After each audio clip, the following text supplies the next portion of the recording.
বাংলাদেশ কি ধীরে ধীরে এমন একটা জায়গায় পৌঁছে যাচ্ছে যেখানে রাজনৈতিক সংঘাত আর শুধু রাজনৈতিক থাকবে না? আমি এখনই বলছি না যে বাংলাদেশে গৃহযুদ্ধ শুরু হয়ে গেছে, কিন্তু কয়েকটি ঘটনা পাশাপাশি সাজিয়ে দেখুন। প্রথমত, শেখ হাসিনা ঘোষণা করেছেন তিনি দেশে ফিরবেন, আর বাংলাদেশের সরকার স্পষ্টত হাসিনার ফিরে আসার ঘোষণায় ভীত। একদিকে সরকার বলছে তিনি ফিরলে নিরাপত্তা দেয়া হবে, আবার ভারতের কাছে দাবি করছে তাকে প্রত্যর্পণ বা এক্সট্রাডাইট করা হোক। বলছে দেশে ফিরলে তাকে বিচারের মুখোমুখি হতে হবে। হাসিনা নিজে যদিও বলছেন যে তিনি তো বিচার ব্যবস্থার মুখোমুখি হবেন, তাহলে এই হাসিনার ফেরা নিয়ে গোলমালটা পাকানো হচ্ছে কেন? সমস্যাটা কোথায়? বাংলাদেশ সরকারের তো উচিত ছিল ভারত থেকে তার ফেরানোর ব্যবস্থা সেটা করা, তা করছে না। কারণ বুঝতে অসুবিধা হওয়ার কথা নয়। হাসিনা দেশে ফিরলে ক্ষমতায় যারা ছিলেন এই মোহাম্মদ ইউনূসের অন্তর্বর্তী সরকার এবং এখন যারা আছেন অর্থাৎ তারেক রহমানের বিএনপি সরকার, তাদের বড় সমস্যা, বড় ভয়। তাই উল্টোপাল্টা দাবি করে এড়িয়ে যাওয়ার চেষ্টা করছেন তারা। বাংলা সরকার যাতে এড়াতে না পারে তার জন্য অনেক চেষ্টা করেছে ভারত, কিন্তু এড়িয়ে গেছে ঢাকা। তারেক রহমানের দিল্লি সফর নিয়ে কয়েকদিন ধরে যে প্রবল কূটনৈতিক তৎপরতা চলছিল তাতে আপাতত বিরতি। সফর আদৌ হবে কিনা অনিশ্চিত। আর এর মধ্যেই ঢাকার একাধিক বিদেশি দূতাবাসগুলিকে হুমকি দেওয়ার ঘটনা সামনে এসেছে। এই তিনটে ঘটনা, এই ঘটনাগুলো কি পরস্পর বিচ্ছিন্ন নাকি একটা সূত্রে এরা বাঁধা? সেটা হচ্ছে বাংলাদেশের ভেতরে তৈরি হচ্ছে খুব বড় রাজনৈতিক সংঘাতের ক্ষেত্র। এই ক্ষেত্রগুলো, এই সংঘাত, এই বিস্ফোরণ কোথায়? প্রথম বিস্ফোরণ শেখ হাসিনার প্রত্যাবর্তন। বাংলাদেশের রাজনীতিতে এই মুহূর্তে সবচেয়ে বড় প্রশ্ন সম্ভবত শেখ হাসিনা। তিনি বলেছেন ডিসেম্বরের মধ্যে দেশে ফিরতে চান। এখানে একটা কথা মনে রাখা দরকার, শেখ হাসিনার প্রত্যাবর্তন মানে শুধুমাত্র একজন প্রাক্তন প্রধানমন্ত্রীর দেশে ফেরা নয়।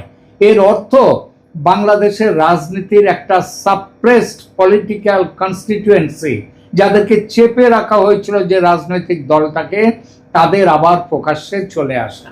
কারণ আওয়ামী লীগকে প্রশাসনিকভাবে বা নির্বাচনী রাজনীতি থেকে বেআইনিভাবে কোণঠাসা করা গেলেও আওয়ামী লীগের কয়েক দশকের সামাজিক ভিত্তিকে নিশ্চিহ্ন করে দেওয়া যায়নি।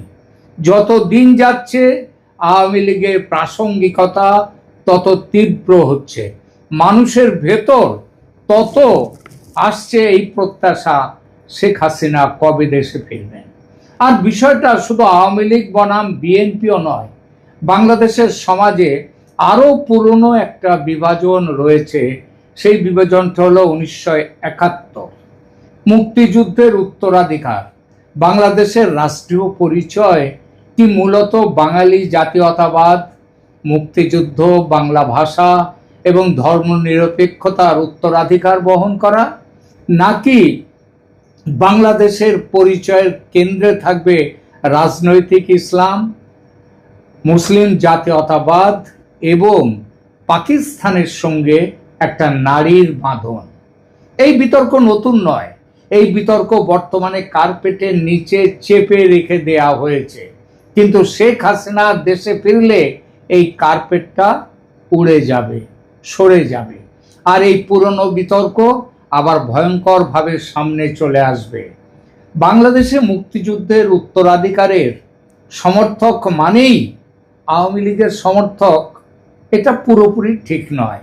তবে আওয়ামী লীগ অবশ্যই প্রধানতম, কিন্তু বিএনপির মধ্যেও মুক্তিযোদ্ধা পরিবার আছে। বিএনপির মধ্যেও এমন মানুষ আছেন যারা পাকিস্তানি সেনাবাহিনীর 1971 সালের ভূমিকা সম্পর্কে কোনো আপোষ করতে রাজি নন। আবার বামপন্থী, উদারপন্থী সাংস্কৃতিক সংগঠন এবং নাগরিক সমাজের একটা অংশও আছে যারা আওয়ামী লীগের রাজনীতির বিরোধিতা করলেও বাংলাদেশের মুক্তিযুদ্ধ ভিত্তিক পরিচয়কে অস্বীকার করতে চায় না। সুতরাং ভবিষ্যতের সংঘাত যদি তৈরি হয় সেটা খুব সরল ওই আওয়ামী লীগ বনাম বিএনপি বা আওয়ামী লীগ বনাম বিএনপি জামাত এই ধরনের সমীকরণে আটকে থাকবে না। যদি তৈরি হয় এই এই ছোট্ট সমীকরণে থাকবে না, সেটা হবে কি মুক্তিযুদ্ধের পক্ষ ও বিপক্ষ শক্তির লড়াই, ৭১-এর রাজনৈতিক উত্তরাধিকার বনাম তার বিরোধী শক্তি। আরো স্পষ্ট করে বললে পাকিস্তানপন্থী বনাম বাঙালি জাতীয়তাবাদ পন্থীর লড়াই। আর এটাই সবচেয়ে বিপজ্জনক জায়গা। হাসিনা ফিরলে কি হতে পারে? শেখ হাসিনা বাংলাদেশে ফিরলেন, ধরুন বিমানবন্দর থেকে তাকে যদি সরাসরি আটক করা হয়, তার সমর্থকরা কি চুপ করে থাকবেন? আওয়ামী লীগের কর্মী সমর্থকরা কি রাস্তায় নামবেন? তাদের ওপর আক্রমণ হলে পাল্টা প্রতিরোধ হবে কি? আবার হাসিনা বিরোধী জুলাই আন্দোলনের শক্তিগুলো, জামাত, তারা তাদের ওই জুলাই আন্দোলনের শক্তিদের জনসমর্থন এখন অকিঞ্চিতকর, কিন্তু তারা নিজেদের প্রাসঙ্গিক করতে এই সুযোগ নেবেন, নিশ্চয়ই রাস্তায় নামবেন। তার মধ্যে ধর্মীয় সংগঠন, ছাত্র সংগঠন, রাজনৈতিক দলগুলো যখন ঢুকে পড়বে তখন পরিস্থিতি কোথায় গিয়ে দাঁড়াবে সেটা বুঝতে পারছেন? এগুলো প্রশ্ন, এবং প্রশ্নগুলো কিন্তু মন গড়া নয়, মন গড়া নয় এগুলো। রাষ্ট্র তখন কি করবে? রাষ্ট্রের কাজ হচ্ছে আগুন লাগার পরে দমকল কিনতে যাওয়া নয় বা দমকলের টেন্ডার দেয়া নয়। আগুন লাগতে পারে এই সম্ভাবনাটা আগে বুঝে আগুন লাগলে কি হবে, কিভাবে সেই আগুন নেভানো যাবে সেই ব্যবস্থা তৈরি রাখা। আর এখানেই আসে সেনাবাহিনীর ভূমিকা। বাংলাদেশের ইতিহাসে রাজনৈতিক অস্থিরতা এবং সেনাবাহিনীকে আলাদা করে দেখা কঠিন।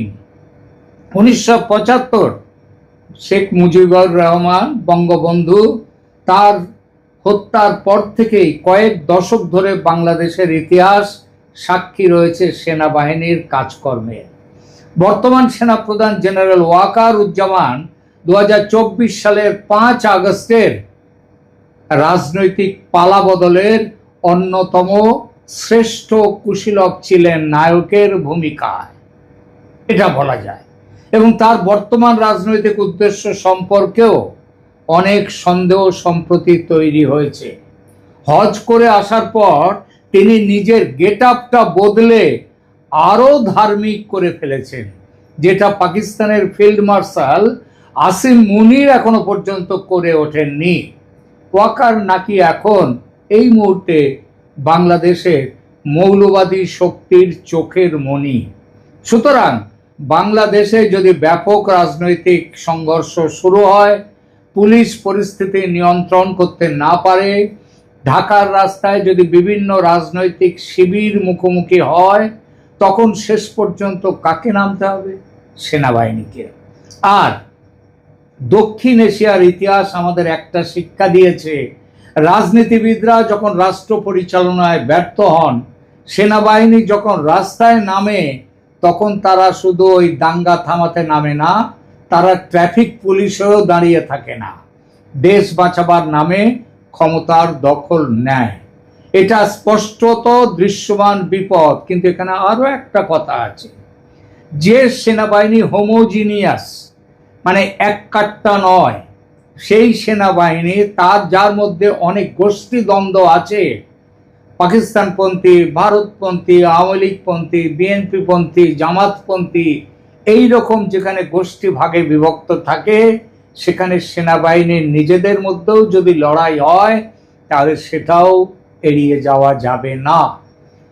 আরেকটা বিপদ, দ্বিতীয় বিপদ হচ্ছে উগ্রপন্থার নতুন আন্তর্জাতিক মাত্রা। এর মধ্যেই কয়েকটি উদ্বেগজনক আর একটা ঘটনা ঘটেছে। ঢাকায় বিদেশি দূতাবাস এবং সরকারি দপ্তরে হুমকিমূলক ইমেল পাঠানোর ঘটনা প্রকাশ্যে এসেছে এবং সেগুলোর পেছনে আছে সাম্প্রদায়িক শক্তি, উগ্রপন্থীরা, মৌলবাদীরা। চীনা ও রুশ মিশনের নামও সেখানে এসেছে। যা খবর, বাংলাদেশের স্বরাষ্ট্র দপ্তর এবং গোয়েন্দা পুলিশ খুব একটা গুরুত্ব দিচ্ছে না। তারা মানতে চাইছে না যে এর পেছনে কোনো প্রতিষ্ঠিত জঙ্গি সংগঠন রয়েছে। চীনারা যদিও সন্দেহ করছে এই হুমকি মেলের পিছনে আছে উইঘুরপন্থী ইসলামী সংগঠনরা। তারা এই ঘটনাটাকে উড়িয়ে দেওয়া যাবে না, কারণ প্রশ্নটা আরো বড়। বাংলাদেশের মাটিতে যদি এমন শক্তি তৈরি হয় যারা আন্তর্জাতিক ইসলামী ইস্যুকে কেন্দ্র করে বিদেশি দূতাবাসকে হুমকি দিতে পারে, তাহলে সেটা শুধু বাংলাদেশের অভ্যন্তরীণ নিরাপত্তার সমস্যা থাকে না, চীন সেটা অত্যন্ত গুরুত্ব দিয়ে দেখবে এবং দেখতে শুরু করেছে। তারা রীতিমতো দ্বন্দ্বে নেমেছে তারেক রহমান সরকারের সঙ্গে। চীনের জন্য এটা অত্যন্ত স্পর্শকাতর। কেন? বেজিং এর সবচেয়ে সেন্সিটিভ ডোমেস্টিক সিকিউরিটি ইস্যুগুলোর একটা হলো সিনজিয়াং এবং উইঘুর মুসলিমদের প্রশ্ন। বাংলাদেশের কোনো উগ্র ইসলামপন্থী গোষ্ঠী যদি উইঘুর মুসলিমদের প্রশ্নকে সামনে রেখে চীনা স্বার্থকে নিশানা করতে শুরু করে, তাহলে একটা অদ্ভুত কন্ট্রাডিকশন তৈরি হবে। কারণ বাংলাদেশের ভারত বিরোধী রাজনীতির একটা অংশ দীর্ঘদিন ধরে বলে এসেছে ভারতের বিকল্প চীন, ভারতকে চায় না বাংলাদেশ, তাদের চীন আছে। কিন্তু র্যাডিক্যাল ইসলামিস্ট পলিটিক্সের একটা অংশের কাছে আবার চীন নিজেই ইসলামের কাছে সমস্যার দেশ, তাদের উইঘুর নীতির কারণে। অর্থাৎ ভারত বিরোধিতা আর চীন পন্থা সবসময় একই রাজনৈতিক প্যাকেজে থাকবে এমন কোনো নিশ্চয়তা নেই। এটা বেজিং এর মাথা ব্যথার কারণ হয়েছে। তৃতীয় বিস্ফোরক তারেক রহমানের দিল্লি সফর। এবার আসুন সবচেয়ে সাম্প্রতিক ঘটনায়। গত কয়েকদিনে মনে হচ্ছিল তারেক রহমানের দিল্লি সফর প্রায় চূড়ান্ত। 23 থেকে 25 আগস্ট সম্ভাব্য সফরের কথাও ভারতীয় সংবাদ মাধ্যমে এসেছিল। এমনকি রাষ্ট্রপতি ভবনের একটি বিজ্ঞপ্তিকে ঘিরেও জল্পনা তৈরি হয়, পরে সেটা প্রত্যাহার করা হয়। কিন্তু ঢাকা এখনো সফর নিশ্চিত করেনি। বাংলাদেশের প্রধানমন্ত্রীর প্রেস সচিব জানিয়েছেন ভারত বাংলাদেশ সম্পর্কের কিছু অমীমাংসিত বিষয় রয়েছে এবং তার জন্য সফরের অনুকূল পরিবেশ প্রয়োজন। সেই অনুকূল প্রবেশের জন্য এমন দুটি দাবি দিয়েছে বাংলাদেশ যা মেনে নেওয়া ভারতের পক্ষে অসম্ভব। অর্থাৎ সফরের দরজা প্রায় বন্ধ। কেন এত গুরুত্বপূর্ণ ছিল এই সফর? কারণ দিল্লির সঙ্গে ঢাকার একটা পলিটিক্যাল রিসেট দরকার। এটা ভারতেরও দরকার, বাংলাদেশেরও দরকার। এবং এই দরকার শেখ হাসিনার দেশে ফেরার ব্যবস্থা পাকা করার জন্য। কারণ অন্তর্ভুক্তিমূলক রাজনীতি বাংলাদেশে না এলে বাংলাদেশের পতন আরো হবে। সেই জন্যে ভারত সেই কারণে এতটা ঝুঁকে পড়ে নথি স্বীকার করে তারেকের সফরটা চাইছিল। এবং এই ভারতের এই নথি স্বীকারের জন্য ভারত সরকার, ভারতের মধ্যে তারা সমালোচিত হচ্ছে। এমনকি অর্গানাইজারের প্রাক্তন সম্পাদক এবং আরএসএস ইডিওলগ সেই শেষাদ্রিচারী, তিনি তো বলেছেন ভারতের এতটা ঝুঁকে পড়ার কোনো দরকার ছিল না। কিন্তু ভারত চাইছিল একটা বড় বিপদের হাত থেকে বাংলাদেশকে বাঁচাতে, সঙ্গে সঙ্গে নিজেও বাঁচতে, যাতে শেখ হাসিনার দেশে ফেরার পর রাজনৈতিক আবহাওয়া গরম না হয়, যাতে গৃহযুদ্ধের পরিস্থিতি তৈরি না হয়, কিংবা এমন পরিস্থিতি তৈরি হলে, যদি তেমন পরিস্থিতি তৈরি হয়, তাহলে যেন কন্ট্রোল করা যায় সেই পরিস্থিতিকে। সেই আলোচনার জন্যই তারেক রহমানকে ডাকা হয়েছিল। কিন্তু সমস্যা হচ্ছে বাংলাদেশের ডোমেস্টিক পলিটিক্স। ভারতের সঙ্গে সম্পর্ক স্বাভাবিক করার চেষ্টা করলেই বাংলাদেশের একটা অংশ প্রশ্ন তোলে, হাসিনার কি হবে, ভারত তাকে কেন ফেরাচ্ছে না, আর তারেক রহমান দিল্লিতে গেলে বিরোধীরা সেটাকে কিভাবে ব্যবহার করবে। এই হিসাবও নিশ্চয়ই বিএনপিকে করতে হচ্ছে। তাই এক পা এগোচ্ছেন তারেক, তো দু পা পিছিয়ে যাচ্ছেন। বিএনপির সবচেয়ে বড় পরীক্ষা এখানেই। বিএনপি এখন সরকারে, বিরোধী দলের থেকে অনেক কথা বলা যায়, কিন্তু সরকারে বসলে সব কথা বলা যায় না। এটা কিন্তু এখনো শিখতে পারেননি তারেক রহমান। সরকারে বসলে তাকে দেখতে হবে বিদ্যুৎ, ডিজেল, সীমান্ত সামলানো, বাণিজ্য এবং সবচেয়ে গুরুত্বপূর্ণ দেশের ভেতরের রাজনৈতিক বিস্ফোরণ কিভাবে আটকে রাখা যাবে। তারেক রহমানকে সম্ভবত এখন এই বাস্তবতার মুখোমুখি হতে হচ্ছে। কিন্তু ভারতের এত কেন মাথা ব্যথা? ভারতের কেন এত বড় ভয়? অনেকেই এই প্রশ্নটা দিলেন, ভারত কেন এত ভয় পাচ্ছে, এত চেষ্টা করছে কেন? কারণ বাংলাদেশে যে কে ক্ষমতায় থাকবে সেটা ভারতের একমাত্র চিন্তা নয়। ভারতের সবচেয়ে বড় চিন্তা স্ট্র্যাটেজিক নাইট মেয়ার, মানে দুঃস্বপ্ন, সেটা হলো কি একটা অস্থিতিশীল বাংলাদেশ। কারণ বাংলাদেশের গৃহ সংঘাত বাংলাদেশের সীমান্তে থেমে থাকবে না। শরণার্থীর ঢল আসবে পশ্চিমবঙ্গ, ত্রিপুরা, অসম, মেঘালয়ে। সীমান্তে অস্ত্র পাচার বাড়বে। উগ্রপন্থী সংগঠনগুলো সুযোগ নেবে। ভারতের উত্তর পূর্বাঞ্চলের নিরাপত্তার উপর চাপ তৈরি হবে। চীন এবং পাকিস্তানও নিজেদের স্ট্র্যাটেজিক ইন্টারেস্ট অনুযায়ী পরিস্থিতির সুবিধা নেওয়ার চেষ্টা করবে। সুতরাং বাংলাদেশের স্ট্যাবিলিটি ভারতের কাছে কোনো দয়া নয়, চ্যারিটি নয়, এটা ভারতের নিজের ন্যাশনাল সিকিউরিটির ইন্টারেস্ট। আর এখানেই শেখ হাসিনা হয়ে উঠেছেন ট্রিগার পয়েন্ট। হাসিনা ফিরবেন কি ফিরবেন না, প্রশ্নটা এখন আর শুধু একজন ব্যক্তিকে নিয়ে নয়। প্রশ্ন হচ্ছে তিনি ফিরছেন, এবং ফিরলে আওয়ামী লীগের রাজনৈতিক পুনর্গঠন শুরু হবে কি? তাকে গ্রেপ্তার করলে কি হবে? আওয়ামী লীগের ওপর নিষেধাজ্ঞা বহাল থাকলে তার সমর্থকরা কি করবে? আর জুলাই আন্দোলন এবং আওয়ামী লীগ বিরোধী যে শক্তি, ইসলামী শক্তি, তারাই বা কি করবে? জামাত সহ ইসলামপন্থীরা নিশ্চয়ই বসে থাকবে না। বিএনপি বা কি করবে? আর পরিস্থিতি হাতের বাইরে গেলে সেনাবাহিনী কি করবে? এই শেষ প্রশ্নটাই সবচেয়ে গুরুত্বপূর্ণ। এবার কি মনে হচ্ছে গৃহযুদ্ধের উপাদানগুলো একে একে কিভাবে দ্রুত তৈরি হচ্ছে বাংলাদেশে?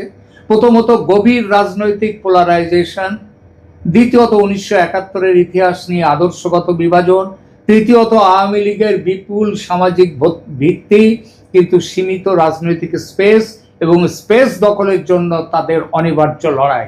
সুতরাং চতুর্থত আরো আছে ধর্মীয় রেডিকালাইজেশনের আশঙ্কা। আর পঞ্চমত সেনাবাহিনীর ঐতিহাসিক রাজনৈতিক ভূমিকা এবং ভারত, চীন, পাকিস্তানকে ঘিরে জিও পলিটিক্যাল কম্পিটিশন, প্রতিযোগিতা। এগুলো যদি যখন একই সময়ে বিস্ফোরিত যদি হয়, এবং সেটা হওয়ার সম্ভাবনা খুব বেশি, তখন সমস্যা শুধু ঢাকার থাকবে না, সমস্যা ভারতের, সমস্যা গোটা দক্ষিণ এশিয়ার। শেষ কথাটা বলি, বাংলাদেশের সামনে সম্ভবত এখন দুটি রাস্তা। একটি রাস্তা রাজনৈতিক রিকনসিলিয়েশন, বোঝাপড়া করা, ভুলে যাও সব অতীত, এখানে আবার নতুন করে এসো, যেখানে নির্বাচিত সরকার, বিরোধী শক্তি, আওয়ামী লীগের সামাজিক ভিত্তি, জুলাই আন্দোলনের অংশীদার, জামাত, রাষ্ট্রীয় প্রতিষ্ঠান, সবাইকে কোনো না কোনো রাজনৈতিক কাঠামোর মধ্যে রাখা হবে। আর এই রাস্তাটাই চেয়েছিল ভারত। তাই তারেক রহমানকে সাথে আলোচনা করে বাংলাদেশকে বাঁচাতে চেয়েছিল। আপাতত সেই চেষ্টা ব্যর্থ হয়েছে। আর দ্বিতীয় রাস্তাটা কি? প্রতিপক্ষকে নিশ্চিহ্ন করার রাজনীতি। ইতিহাস বলে দ্বিতীয় রাস্তাটা কখনো শেষ হয় না। আওয়ামী লীগকে শেষ কেউ করতে পারবে না। আজ আপনি প্রতিপক্ষকে নিষিদ্ধ করবেন, কাল প্রতিপক্ষ রাস্তায় নামবে, পরশু পুলিশ নামবে, তারপর সেনাবাহিনী, আর তারপর কে রাষ্ট্র চালাবে সেটা নির্বাচনের ফল ঠিক করে না, ঠিক করে বন্দুকের নল। শেখ হাসিনার দেশে ফেরার ঘোষণা তাই বাংলাদেশের জন্য শুধু একটি রাজনৈতিক খবর নয়, এটি বাংলাদেশের রাষ্ট্র ব্যবস্থায় সবচেয়ে কঠিন চাপের সময়। আর তারেক রহমানের সামনে প্রশ্নটা তাই ভয়ঙ্কর। তিনি কি এমন একটি বাংলাদেশ তৈরি করবেন যেখানে রাজনৈতিক শত্রু রাজনীতি করার জায়গা পাবে, নাকি বাংলাদেশের রাজনীতি আবার এমন জায়গায় পৌঁছবে যেখানে শেষ সিদ্ধান্ত নেবেন রাজনীতিবিদরা নন, সেনানিবাসের জেনারেলরা? আগামী কয়েক দিনেই বা কয়েক মাসেই সম্ভবত তার উত্তর পাওয়া যাবে। আর সেই কারণেই বাংলাদেশের দিকে এখন শুধু দিল্লি নয়, বেজিং, ইসলামাবাদ, ওয়াশিংটন সবাই তাকিয়ে আছে।